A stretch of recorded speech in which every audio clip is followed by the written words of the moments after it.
we are all a bit missing of motorsport at the moment, a bit of freedom as well. You look in great shape, mate. You're growing a bit of a beard. For me, the important point is that we get the championship going again. Right, quiz. I'm very bad in those things. What's it like having Ott Tanak in the team now? We are both clever guys. We know that, together we can push the team forward.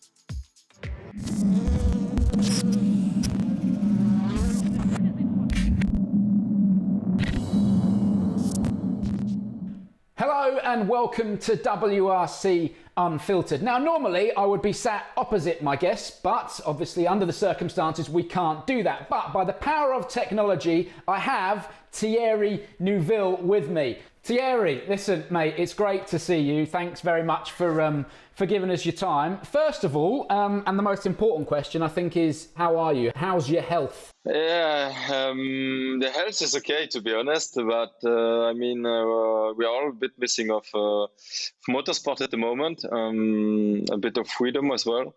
Listen, I suppose what we should talk about more than anything is how you're keeping fit, because you're not able to go out and not able to do certainly the same things that you were able to do when you were running.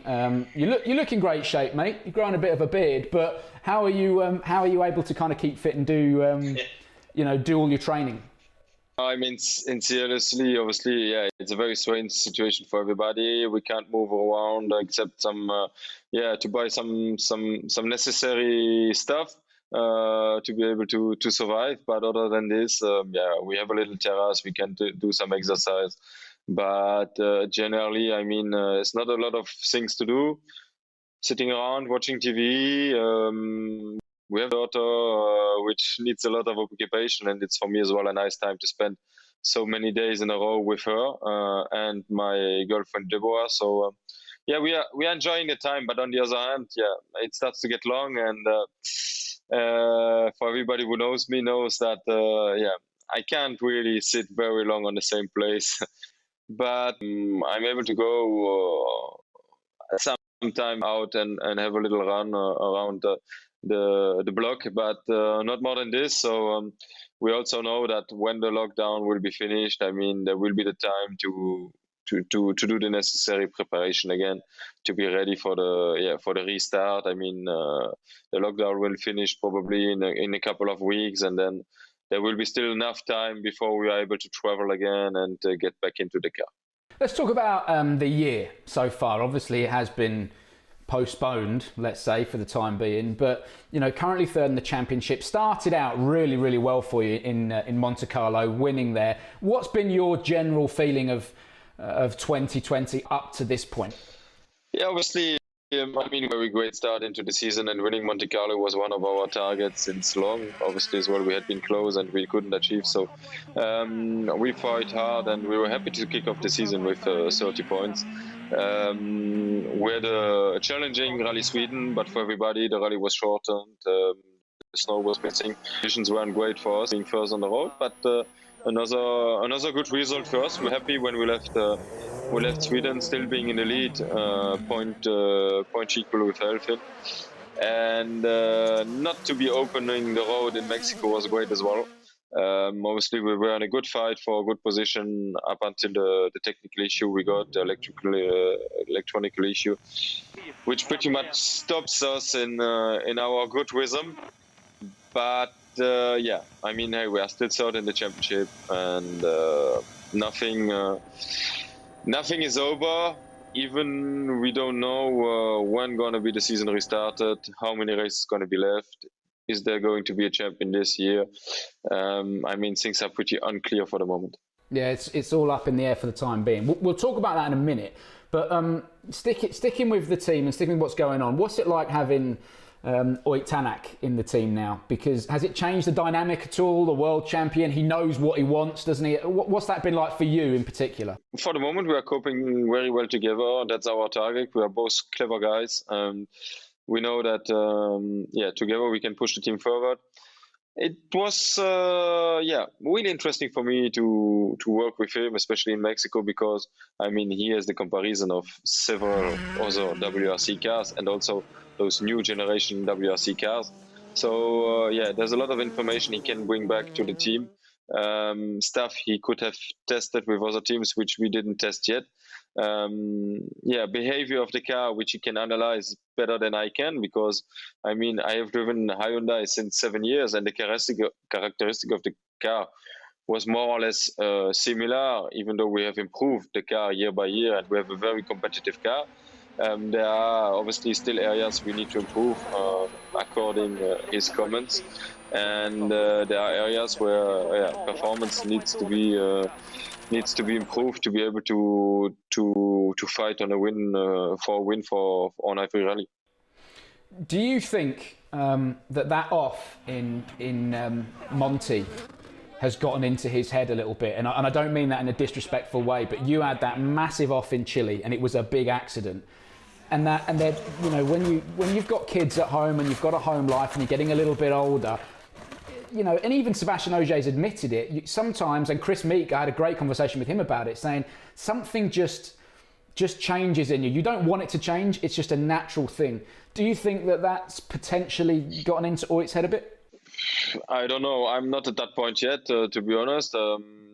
When I'm in the car and put on my helmet, I go for it, and that was the case for us in Chile. After, I don't know, I'm not in his head, but looking after his performances straight after his crash, he had a better run through the other rallies and were able to finish on the podium. So I don't see any hesitation from his side, and I think he's very well determined as well to do as good as he can and do the job for the team as well. So for the moment, we are both good team players working together and have one and the same target, is to bring our team forward to get our car improved.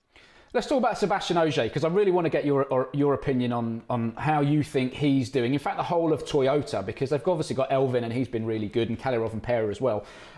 How do you think Sebastien Ogier settled into that Toyota? Yeah, obviously it's very difficult to comment. I mean, we have seen three Toyotas very strong on the three first events. But we have seen Elvin stronger than Sebastien on some of the events, and even Kalle was very strong in Sweden. My analysis was that Ogier maybe struggled a little bit with the driving of the car due to the fact that he also comes from the Citroën, which obviously seemed to be very tricky to drive on the last years, and he just didn't find the great confidence. But after Mexico performance, I'm pretty sure that his feeling is better, and it won't take long for him to be back on his in his normal pace. We've seen a great win from him in Mexico. Elvin has a very good run as well. He just seemed to feel comfortable in the car, and the car seems to forgive a lot. So that's why he's able to push hard. And there were no real mistakes as well, either from him, from Kalle, or from Seb so far. So it seems that the package is good. But we with Hyundai are not far away, and I'm sure that when the rally restarts, the fight's gonna continue. Yeah, well, look, you know, for all of us who are watching, you know, we've got, and there's no two ways about it. You've got Sebastien Ogier, Thierry Neuville, Oit Tanak, and now for sure Elvin Evans in the fight for the championship. And you mentioned Elvin. Something has changed in that boy's head, you know, since he's left M Sport, and that's no disrespect to M Sport, but he's jumped in that Toyota. Somebody is giving him a contract, you know, and said, I don't want you to worry about when you're gonna be driving next, because that's gonna happen. He just gets in it and drives it, and now we're starting to see the real Elvin Evans come across. Do you think that's fair to say, that it is in his head? I don't know. Every person is different. I never have been too much worried about my situation and the upcoming races. When I was in the situation he has been in the past years, obviously all went a little bit quicker for me. But he might be sensitive. It is. Also for me. The team seems to be very respectful to him. We are doing a great job. We're taking risks. We are preparing a lot.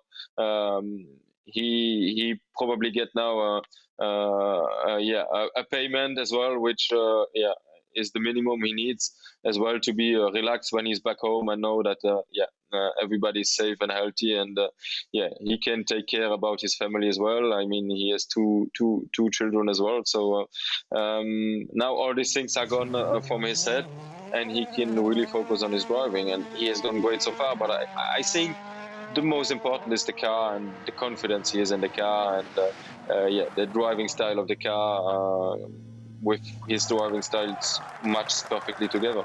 I think when you're looking at the Toyota, and we saw it with Oit last year, and we've certainly seen it with Elvin, is that, you know, he is confident to put it exactly where he wants it, you know, to turn into a corner knowing that he's not going to get a big dose of understeer, and if it does step out, he's confident enough to catch it. The only person that we've seen been able to drive the Hyundai like that really has been you, and that makes such a difference when you've got a car that you know is going to do what you want it to do.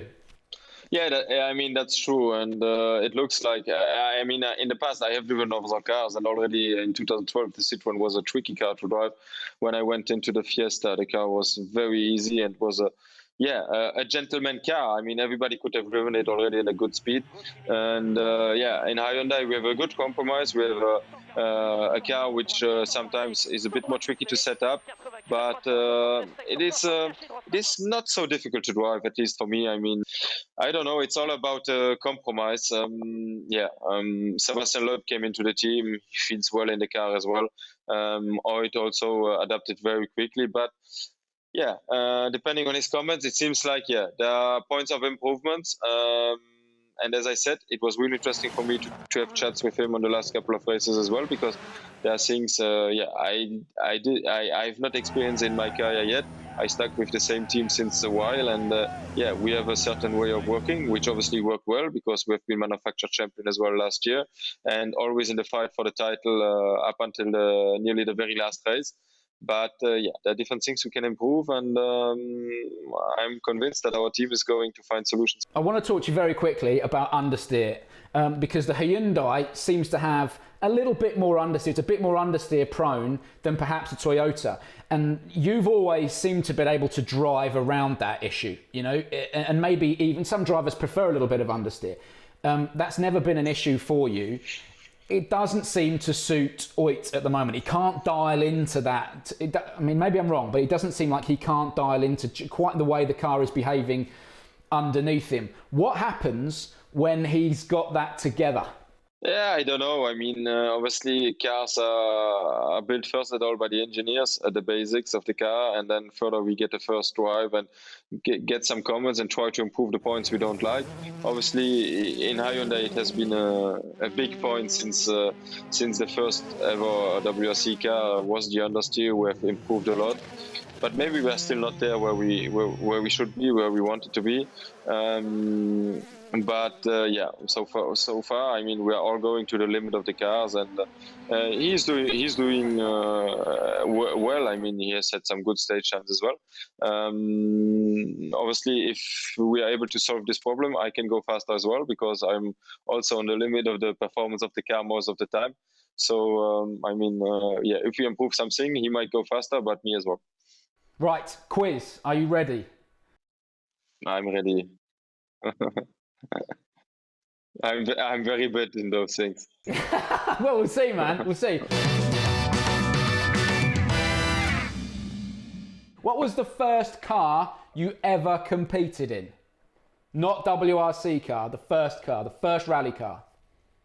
A rally car. If it was a rally car, it was an Opel Vauxhall Nova, Opel Corsa. Correct. And haven't you still got that exact car in your workshop, or is it a replica of it? The exact car. It is the same, more or less. We had to make a new shell because the shell was not able to do any rallies anymore. But the basics of the cars are very similar, and the chassis number is the same. What was the first World Rally event you ever won? Germany 2014. Correct. Next question. Who did you beat in Argentina 2017 on the final stage? It's a joke. Elvin Evans, no? Correct. And for a bonus point, by how much? 1.3. No, 0.7 of a second, big guy. Less than a second. I won the stage by 1.3 and I was 0.6 behind, exactly. Correct. Well, I'm not giving you the point. Sorry. You can't have that one. What was the last rally that you won? The last rally that I won was Monte Carlo 2020. Correct. Bit of a controversial one now. All right, bit of a controversial one. How many times have you finished second in the championship?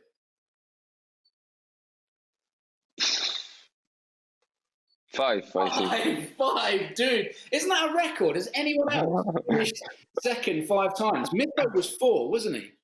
I don't know, but if it's a record, at least I have already one record. So, mate, take it. Second's not bad. And when will this is your final question? When will you actually win a World Rally Championship? We've had enough of second places. Obviously, everybody would say this year, 2020. But obviously, to be honest, we don't know what's going to be the situation this year. And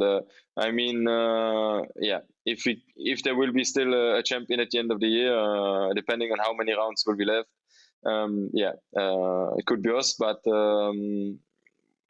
we still would try for another year and try to win a full championship. It's about time, man. We can't have 6 seconds. Yeah, we're going to get it for sure. Right, I'm glad you mentioned kind of the rest of the year. What are your thoughts on it? Potentially, if we get going again, and obviously there are more important things going on in the world right now, but, if we do get going again, there's talk of perhaps doing 2-day rallies, not doing long hauls. It could be a shorter championship. What's your sort of feeling on that? No, for me the important point is that we get the championship going again. That's very urgent, and for everybody involved in WRC, but also for our huge amount of fans around the world, which are also in the same situation as us in the lockdown for the moment. And obviously, when everything starts going again, people want to find back their normal lives, and people who wanted to follow or who followed closely WRC or any kind of motorsports want to see cars running again, and that's going to be really important as well for them. From there on, we're going to see what's going to be the situation, but it doesn't matter really in which scenario we're going to race the rallies. Probably the long hauls don't going to take place. We might stay in the European events, we might shorten them, could be all a solution, but as long as we get going the championship again, I think that's the key thing. Thierry, mate, I'm done. That's brilliant. Dude, please stay safe, stay healthy. It's been wicked talking to you, man. Thanks a lot, brother. You take care of yourself, look after the family, and we'll catch up soon. Thank you. Right? Be careful. See you guys. See you soon. Brilliant to speak to Thierry Neuville. Now, we'll have more of these coming up as well, so make sure you keep your eye out for that. And don't forget to subscribe to Red Bull Motorsports. All that remains to be said is please stay safe, stay healthy, and we'll see you again soon.